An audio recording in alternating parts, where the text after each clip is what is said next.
Voor de squallen van het Dockinga College kunnen de dwarren net gauw genoeg weer riepen. Vanzelfs wil mij maatregels, maar die binnen hetzelfde als voor de Christvakantie.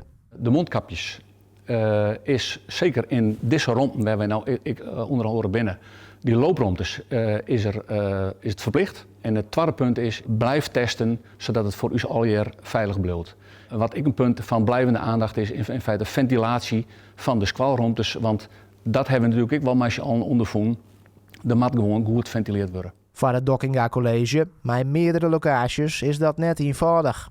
In de relatief nieuwe gebouwen binnen systemen aanwezig, maar bij gewoon oudere locaties net. In de oudere gebouwen is dat bijna net realistisch. Hè. Gelukkig zijn we heel serieus met de gemeente in gesprek voor een nieuw squalgebouw. En we hopen dat dat voor u heel snel realiteit wordt. Ventilatiesystemen installeren je in die oude gebouwen, dat is voortsmiet niet, nevens de directeur. En dus moet de squallen daar creatief wezen. Soms even wat meer de ramen zetten en dan met name de pauzes daar verbroeken. En soms als de pauzes daar net lang genoeg van binnen, dan soms ik even nog een langere skoft.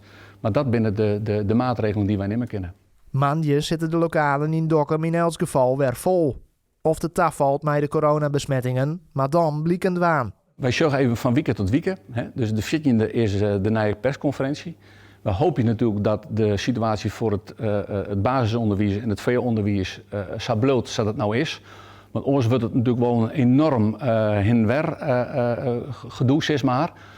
Dus we hopen en we verwachten natuurlijk dat deze maatregelen voor de komende tijd structureel blijven. Maar we weten het natuurlijk maar als je al net.